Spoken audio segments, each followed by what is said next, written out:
Merci beaucoup. Moi, j'ai le plaisir de venir vous demander si, avec tout ce qu'on vous a présenté depuis tout à l'heure, vous êtes aussi, bien entendu, posé la question de la conformité, de la légalité de ces outils que vous allez développer. Parce qu'effectivement, tous ces agents dont on a pu parler sont légalement appelés des systèmes d'IA ou SIA, et donc ils sont encadrés par le règlement sur l'intelligence artificielle dont je vais justement vous parler.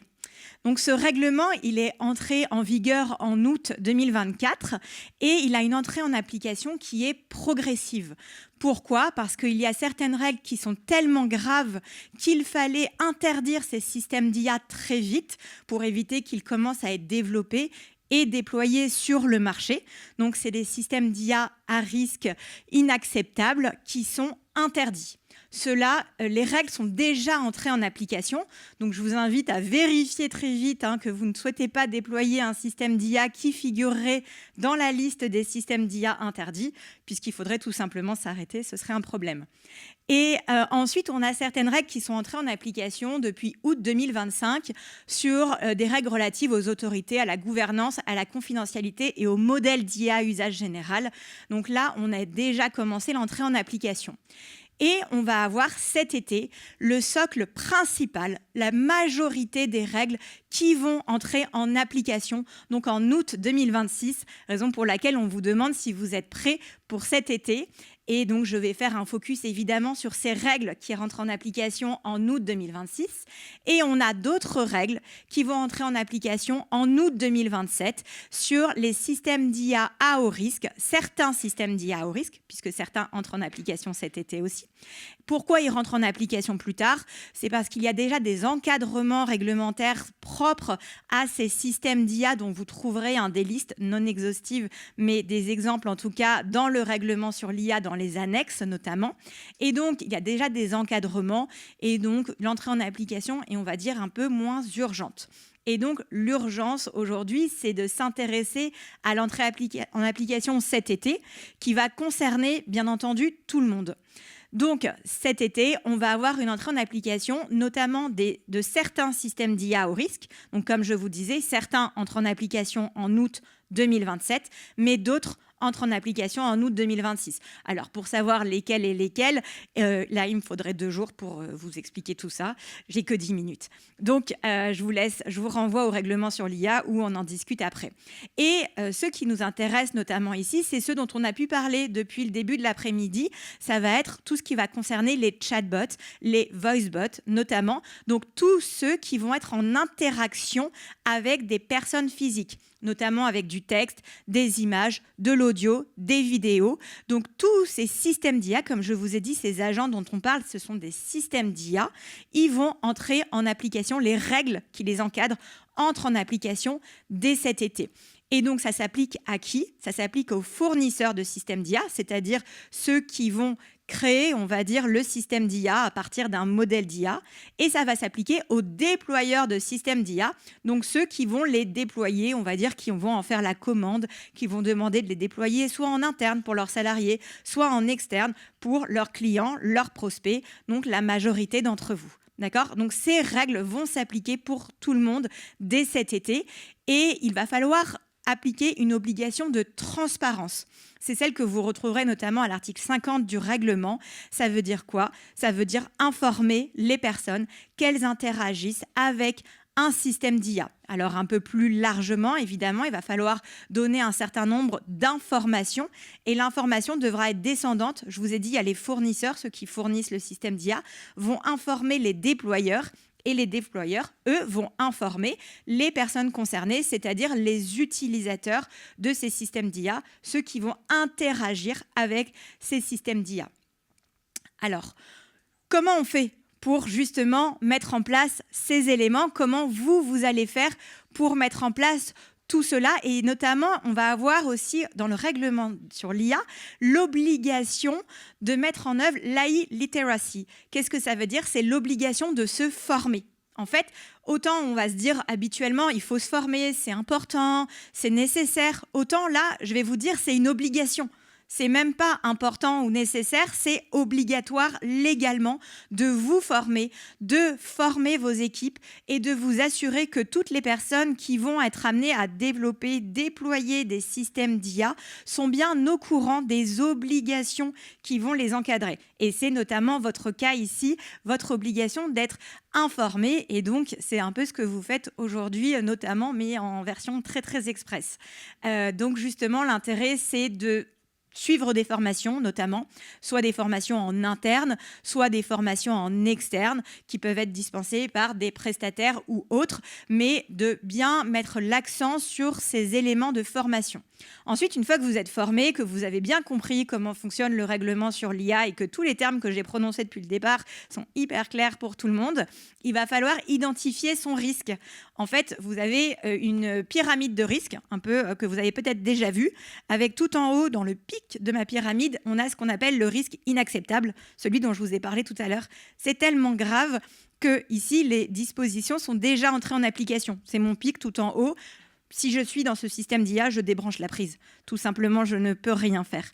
Et juste en dessous, dans mon deuxième risque, je vais avoir les systèmes d'IA à haut risque. Je vous en ai parlé aussi. Et donc, ceux-là vont commencer à entrer en application cet été et également l'été prochain. Et en dessous, j'ai le risque limité. Et c'est là où vont entrer notamment les chatbots, les voicebots, avec une obligation de transparence. Et puis tout en bas, j'ai mon risque minimal, où là, j'ai pratiquement pas d'obligation, donc je suis tranquille. Donc si je me retrouve interdit, j'ai rien à faire, puisque j'ai pas le droit, mais si je me retrouve à haut risque ou à risque limité, j'ai beaucoup d'obligations qui vont se mettre en place, beaucoup de choses à faire. Et j'ai envie de vous dire que si vous n'avez pas commencé, je peux vous répondre à votre question, vous ne serez pas prêt pour cet été. Mais c'est pas grave, parce qu'en réalité, la majorité ne vont pas être prêts. Il va bien sûr y avoir une tolérance, évidemment, c'est normal, mais il y aura moins de tolérance qu'avec le RGPD, que le Règlement général sur la protection des données personnelles, quand il est rentré en application. Pourquoi ? Parce qu'il y a vraiment des consciences, et je vais l'expliquer aussi après, qui sont de dire que il faut vraiment, voilà, justement rétablir la confiance en l'utilisateur et qu'il puisse se fier à une IA qui soit sûre et qui soit fiable. Et bien sûr, ensuite, il faut que vous intégriez des mentions d'information, des disclosures. Vous l'avez peut-être vu, ce n'était pas l'élément qui était pointé du doigt quand on a fait la démonstration Lacoste. Mais vous l'avez peut-être vu, il y avait un petit texte au-dessus avec écrit « Vous parlez avec une IA, il n'y a pas d'interaction humaine, je suis une IA ». Enfin, je vous traduis sommairement. Mais c'est ça, mon information, c'est ça, ma transparence, d'accord ? Et donc, l'intérêt, c'est de réussir à informer les personnes, à respecter les obligations de transparence sans casser l'expérience utilisateur, sans casser voilà, toute l'interface, évidemment. Donc, trouver cet équilibre entre légal et business, c'est ce qu'on fait à chaque fois. Je vous invite également à vous informer, puisque là, je vous donne des grandes règles, ça va plus loin, et vous avez peut-être entendu parler de l'omnibus numérique. Vous savez, on a plusieurs packs omnibus, et on en a un qui est numérique, et qui a été adopté normalement par le Parlement, mais qui n'est pas du tout entré en application encore aujourd'hui. Ça va mettre un petit peu de temps.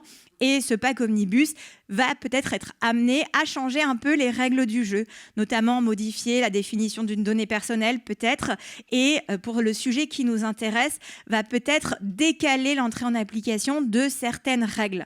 Alors, vous avez compris que l'été 2026, c'est demain. Donc, si le pack omnibus entre en application dans un an, autant vous dire que ça ne changera pas grand-chose à vos obligations de cet été.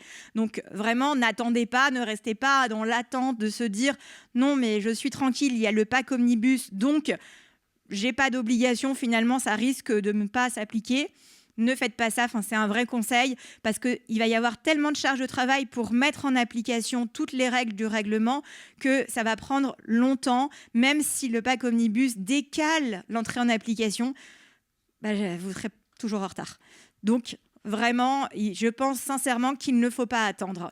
Mais soyez au fait de l'actualité, soyez au courant, regardez ce qui se passe, quand ce pack va être adopté. Est-ce que le texte qui a fuité sera le texte adopté définitivement ? Aujourd'hui, on ne le sait pas. On a aussi le bureau de l'IA qui a été créé avec le règlement IA qui va donner des modèles, des exemples, des templates. Donc, ce sera aussi très pratique. Et vous avez les lignes directrices de la CNIL qui permettent également d'avoir un certain nombre d'informations. Pourquoi est-ce que c'est important ? Comme je vous l'ai dit, et comme on l'a dit précédemment dans l'enquête qui a été menée, aujourd'hui, la transparence, c'est le socle de la confiance client.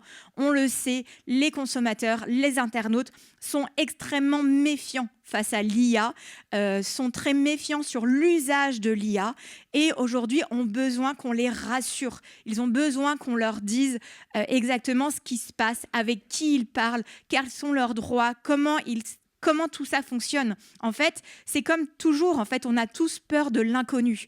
Et si cet inconnu devient connu, on rassure les gens et on restaure la confiance. Donc, ce qui peut paraître être une charge dans un premier temps, de se dire on va rajouter des mentions, on en avait déjà assez avec les données personnelles, on va encore, et peut-être que si je dis à l'utilisateur que c'est de l'IA, eh bien, il ne va pas vouloir s'en servir.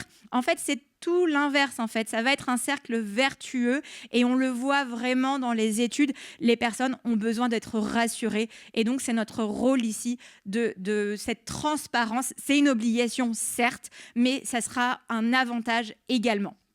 Bien sûr, je vous ai dit, formez-vous, c'est important.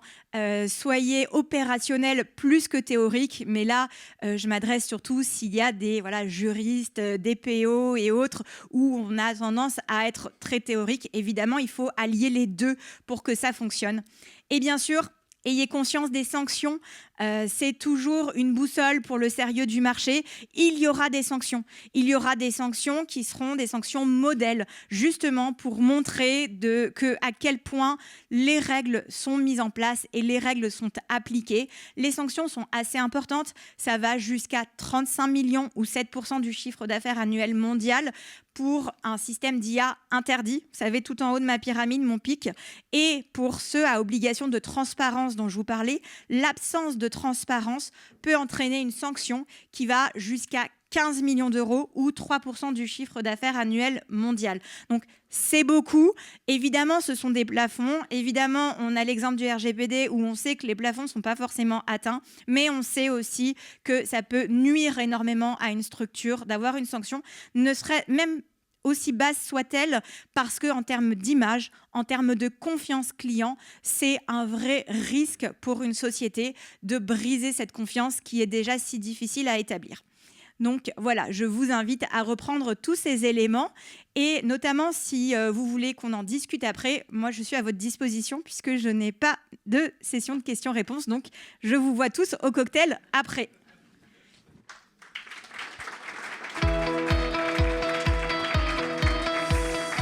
Et donc Guillaume va revenir pour vous faire le petit closing de cette journée et les petits rappels importants.